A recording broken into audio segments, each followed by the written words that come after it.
right, welcome to another episode of Piecing It Together, the podcast where we take a look at a new movie and try to figure out what movies inspired it. And today on the show, we're doing a Wes Anderson movie. We are talking Asteroid City.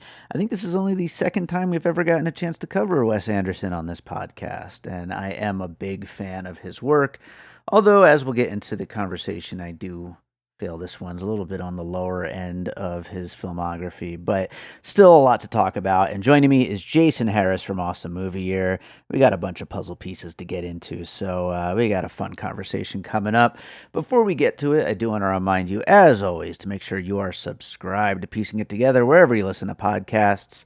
And if you're enjoying the show, you can drop a 5-star rating and review over on Apple Podcasts or Good Pods or Spotify, and I would appreciate if you did that. You could also follow us on social media at Piecing Pod, join our Facebook group Popcorn and Puzzle Pieces, and don't forget about our Produced by David Rosen Patreon, where I post bonus and advanced content from Piecing It Together, Awesome Movie Year, and from my music career. Lots of great stuff over there, so it's patreon.com/bydavidrosen. Check it out. So, with that said, let's just get right into it. Let's talk about Asteroid City.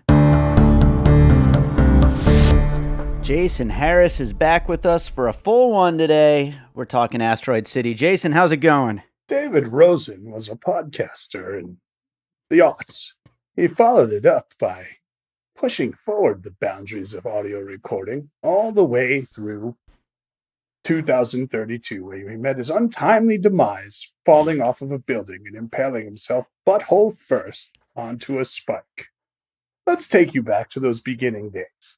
Act 1, scenes 1 through 3. Alexander Desplat score plays. I don't know how to feel about the fact that that's when I go, but or how you go. That's a painful. Or how I go. I guess it doesn't matter how you go. It's when you go is what's more important. But anyway, we're talking Wes Anderson today. This is gonna be fun, huh? I think it is fun. It's Wes Anderson, as you know, from all of our Awesome Movie Year discussions. I'm a big Wes Anderson fan, but at some point I want to rewatch all of them because, like, Rushmore used to be my favorite, and then when we covered that, I'm like, not my favorite anymore. So I think it's probably, it's still probably Tenenbaums or Moonrise Kingdom, although I love Isle of Dogs. So, when we get to French Dispatch, that was my least favorite. So I was a little concerned going into this. I know some people love it, some people didn't like it. I really liked it. I thought this was quirky and ambitious, and even if it's a little too ambitious in some points, I was like, man, he's back to playing at a high level here. All right, fair enough. Yeah, I fall on the not sure side of things. I tried to be sure by the time we got to this recording session, but I'm still kind of wavering on this one. I certainly didn't not like it, but it would be towards the bottom of the list. I think I even like French Dispatch a little bit more than this. But, as we're getting through puzzle pieces and stuff, maybe we will figure out what exactly it is that I'm not connecting with. What are your favorites? I agree with you, Royal Tenenbaums. Still the best, probably. I also really love Grand Budapest Hotel. Yeah. I love Isle of Dogs because I'm a dog guy. I think Rushmore is great. I think, Darjeeling Limited is great. I'm a huge fan of all of these movies. I'm definitely excited to rewatch Darjeeling and Life Aquatic, because I didn't love Life Aquatic when it came out, and I think that deserves another watch. But Darjeeling I liked, and I was like, it just got lost in the shuffle, it seemed like, right? So I feel like that was the moment when people started turning on him, was Darjeeling, where people were like, this guy is kind of annoying. And I was on board with it, though. I loved Darjeeling at the time, and I never understood that criticism that he was this, like, annoying twee whatever director. I was like, this is awesome. It's an original vision. I'm looking at an Esquire ranking of his movies from 10 to 1, and they picked Asteroid City as 1. And they picked Rushmore as 2, which I'm surprised about, because I loved Rushmore in college and throughout my 20s. And my old friend Jake, who I haven't heard from in years, so screw off, Jake, has always said, like, The test of a lady that you want to date is you show her Rushmore, and if she likes it, then you can date her, or a fella, Nice.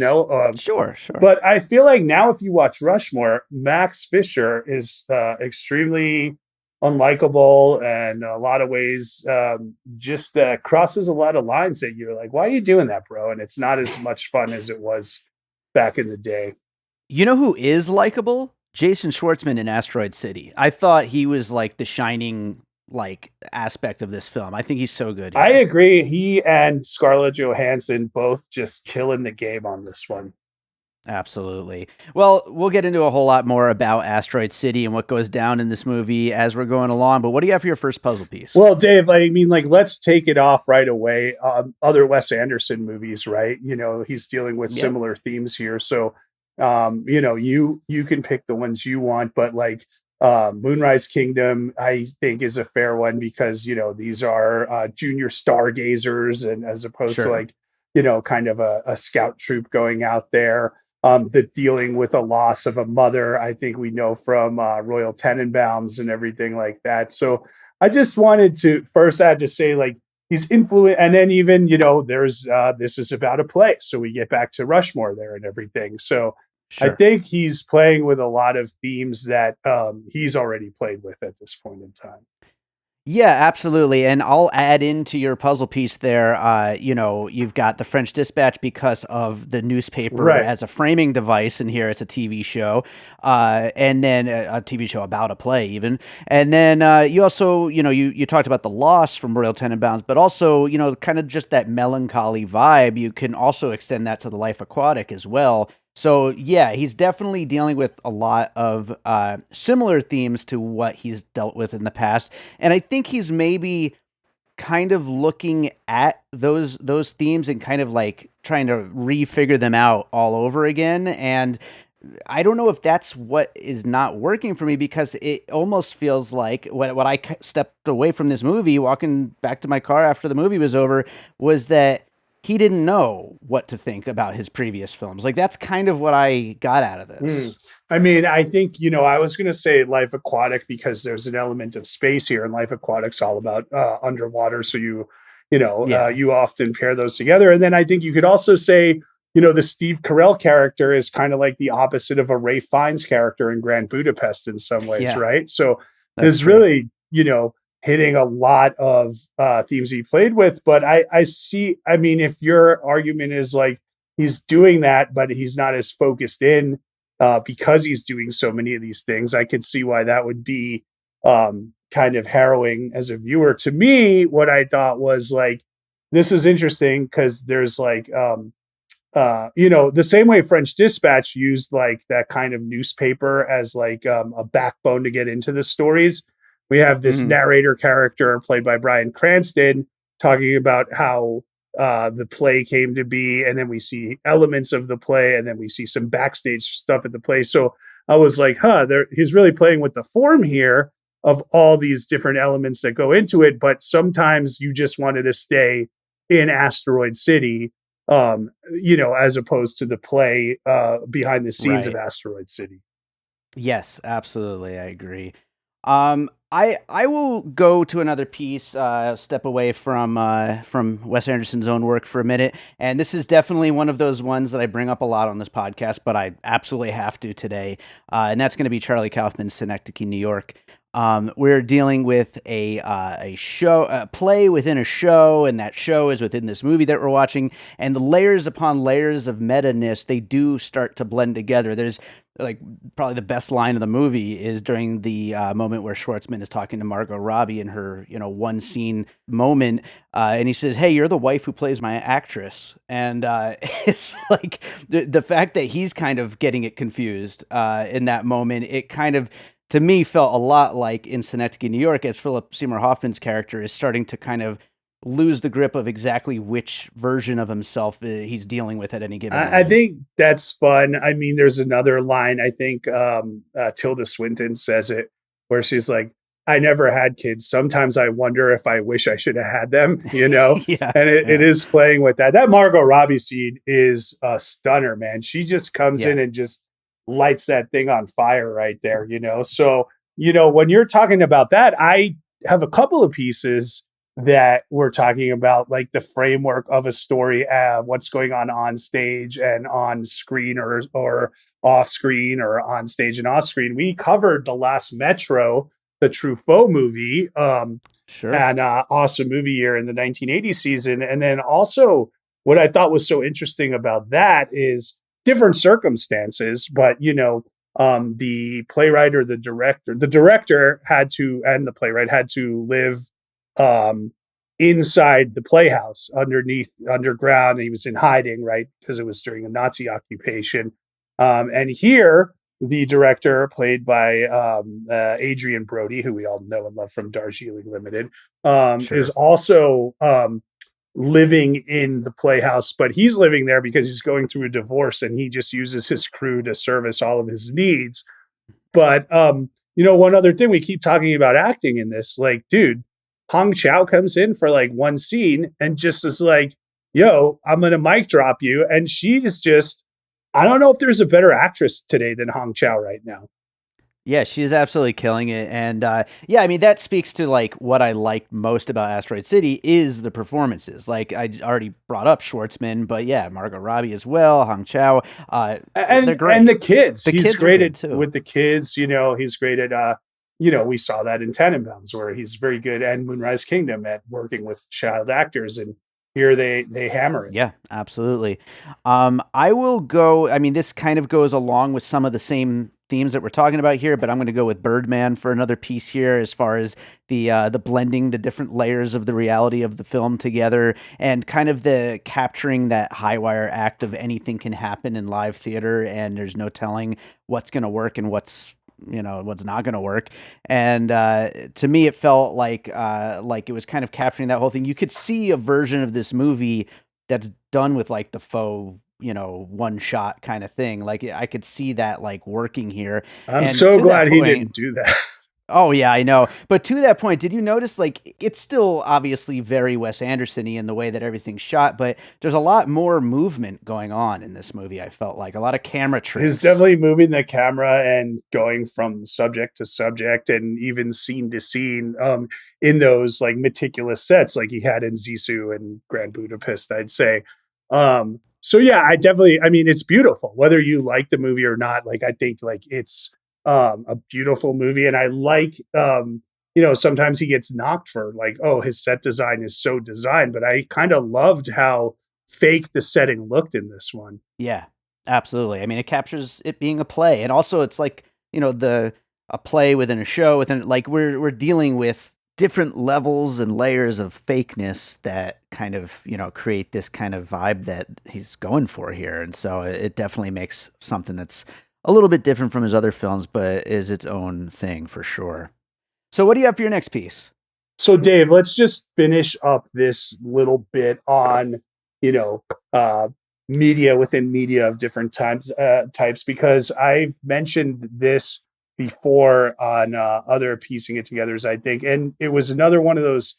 With this, I'm saying I wanted to stay within the play a lot of the time, Yeah. and I think one movie that did a pretty good job of splitting that narrative of like what was going on in real life and what was going on in the screenplay they were writing was Bergman Island. Oh yeah. So I wanted to bring that one up one more time. And I feel like Tim Roth would be a great actor for Wes Anderson one day. Ooh, that would be good. I'd love to see Tim Roth in a Wes Anderson film. But yeah, I still haven't seen Bergman Island, but I know you speak really well of it, and I want to.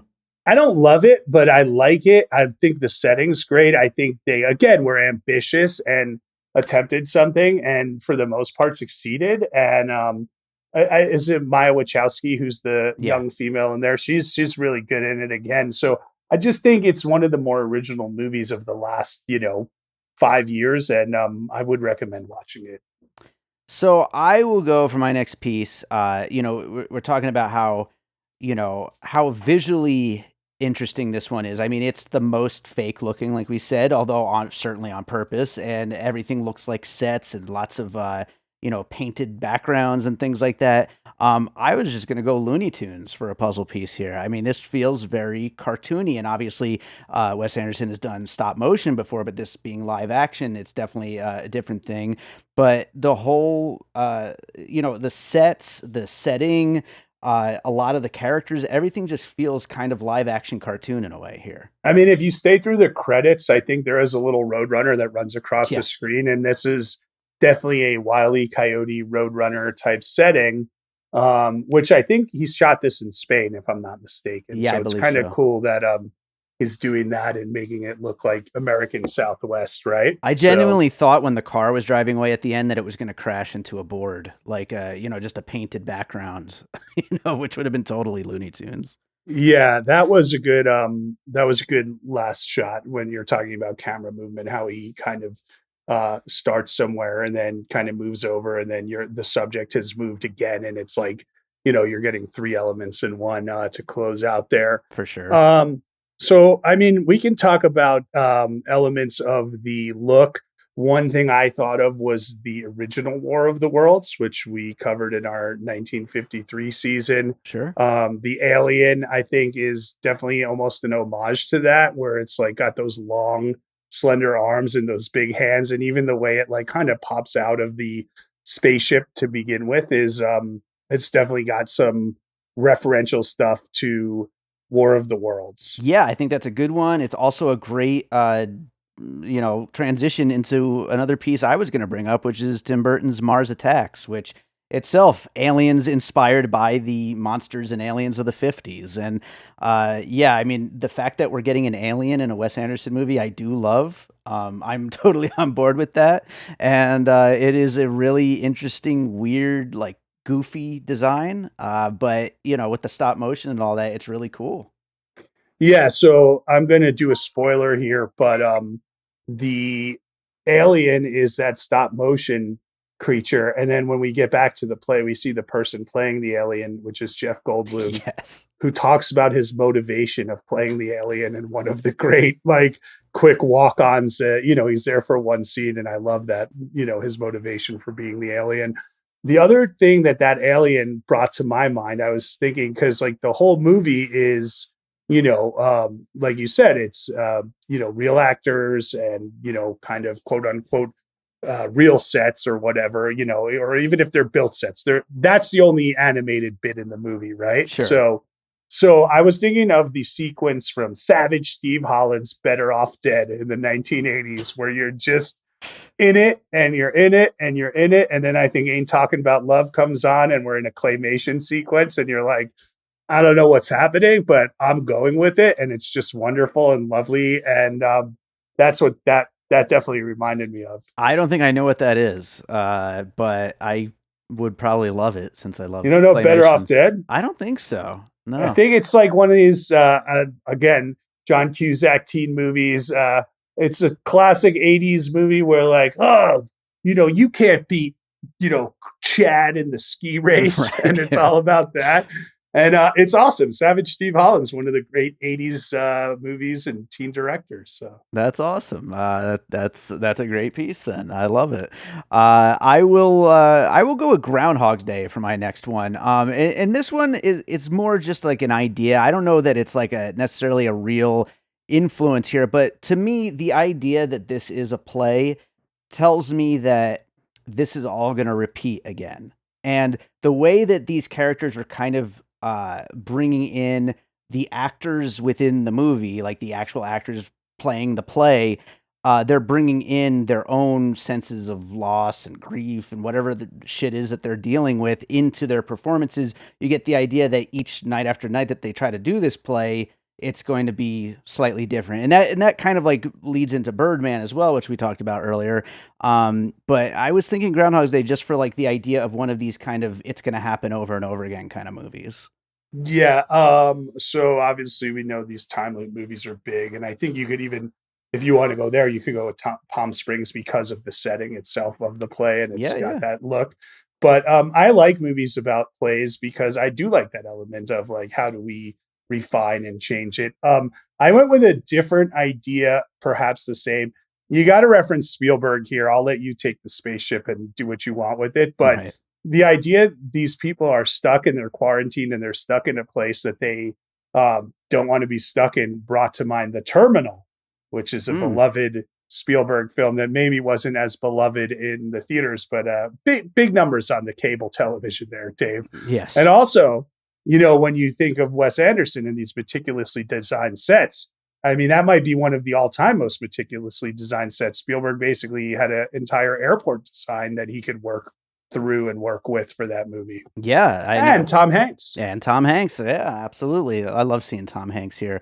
But yeah, no, that's a good one. Of course, bring more Spielberg in. Of course, Close Encounters is the thing to do. But when we did our trailer episode, I think we did mention White Noise from Noah Baumbach from last year, which was heavily inspired by Spielberg. So you kind of go in that circle. And I do still think that White Noise is a good piece that you could include here. I think so too. I definitely remember mentioning it on the trailer episode. It had that feel and that kind of, apocalyptic event. What's the word I'm looking for there? The apocalyptic event. No, I said that I already, know. but whatever. So, yeah. Close enough. Okay, so Dave, obviously we got to talk about the idea of these junior rangers here at this kind of facility, and that brought to mind. We mentioned like Moonrise Kingdom of like this Yeah. troop going out. So I think um, I had two of those summer camp type movies. Obviously, again, we always think of Wet Hot American Summer because like the young astronomers and how they saved the world. Yeah. And this has some very funny stuff of what these kids are inventing and how they're finding like-minded kids in the trip that they couldn't find at their home.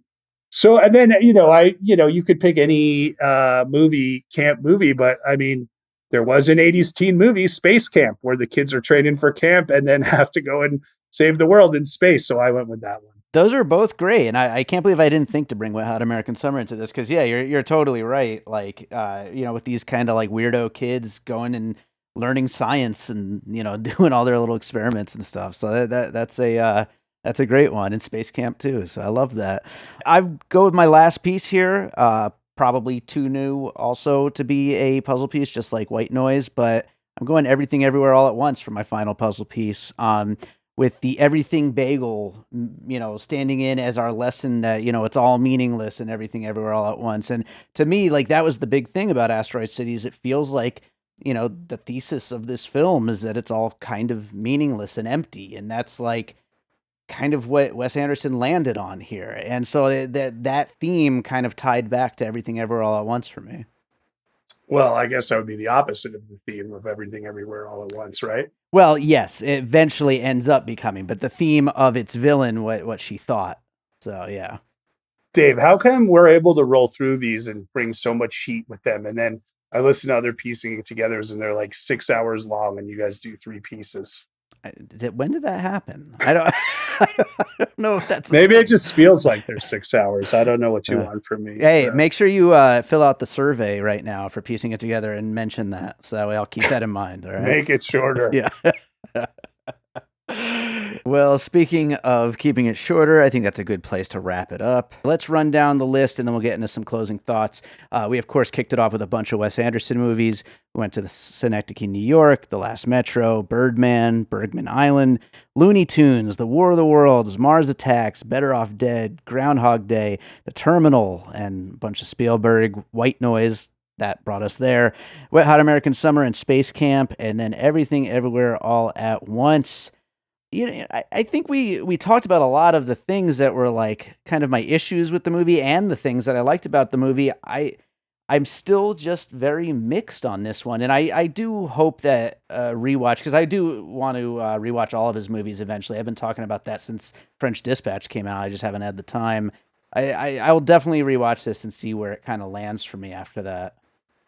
Yeah, I would even go I mean, I think one, I like the movie more than you, but also I think I would go rewatch it in the theater because it's just so beautiful and like Mm-hmm. interesting. I would like to see it again. Yeah, I was kind of thinking this movie would look good in 3D. Does that make sense? Yeah, I mean, there's a lot of train stuff, and we know the spaceship comes down and Yeah, all that fun stuff. So yeah. I I don't know, man. I think he's back. I don't know if this worked as perfectly as some of the other ones, but this one to me was a better effort than the last one, and I'm excited to see his 37-minute Netflix Roald Dahl movie next. Yeah, that's going to be exciting to see for sure. Well, Jason, is there another movie you watched recently you'd like to recommend to our listeners? I don't know, Dave. What do I need to recommend here? Something. I don't New, old, what do you want today? Whatever you'd like. I know last time you were on for the trailers episode, you went old. You got something new? I mean, the best thing I've seen recently is Guardians of the Galaxy 3. So but they don't need me to recommend them. They're one of the big successes. Yeah, we talked about Rye Lane on the podcast, probably, right? I think you actually did it. But you know what I will say? Since the last time you recommended that as your recommendation, I watched it. And you were right. It's really, really good. Yeah, so I don't know. I mean, thank you. I'm glad you enjoyed it. I've been just watching a lot of older movies as opposed to new movies. I saw Dirty Harry for the first time. That movie kicks butt. Hell yeah, that's a good one. Well, right on, Jason. What can people expect if they go and tune in to Awesome Movie here? Yeah, we're finishing up 1975. I would say Wes Anderson, I know, has been influenced by at least one of the movies we're about to cover, Barry Lyndon. Yeah. So I think, like I said, I just love this season, and I hope people respond to the enthusiasm of it. So Awesome Movie Year, awesomemovieyear.com, Awesome Movie Year on Facebook and Instagram, Awesome Movie Pod on Twitter, Jason Harris Comedy, J Harris Comedy on all the things. Go for Jason on Letterboxd. Give me money to make a movie. Give Jason money to make a movie. That is a good note to end this on. Jason, thanks for being here. All right, Dave. Less than 6 hours, and we did it.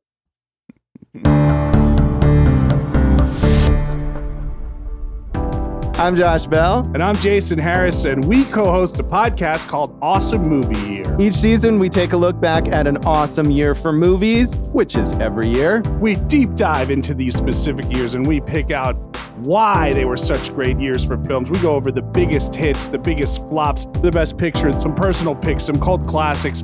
Years we've covered in past seasons include 1994, 2003, 1977, and 1984, and we've got all of film history to look forward to. So check us out at awesomemovieyear.com or wherever you listen to podcasts. All right, so I hope you enjoyed that conversation about Asteroid City. Thanks to Jason Harris for joining me on that one, and thank you to you for listening. If you're enjoying piecing it together, make sure you're subscribed wherever you listen, and drop that 5-star rating and review. I'd really appreciate it if you did that. Of course, you could also share the show and follow us on social media at Piecing Pod, join our Facebook group, Popcorn and Puzzle Pieces, and I told you about the Patreon at the top of the show, but I'll remind you one more time. It's the Produced by David Rosen Patreon with bonus content from Piecing It Together, Awesome Movie Year, and from my music career. Lots of great stuff over there. So with that said, it's time to close this thing out with a piece of my music like we always do. And for a movie with little green aliens that come down, I think a good fit would be Lights in the Sky from my first album, Echoes in the Dark. This will definitely be a good one to include here. So this is Lights in the Sky, which also happened to be my first music video, which you can find on my YouTube channel, Music by David Rosen. And I hope you enjoy the song, and we'll be back with more Piecing It Together real soon.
an All Points West production, produced by David Rosen in Las Vegas.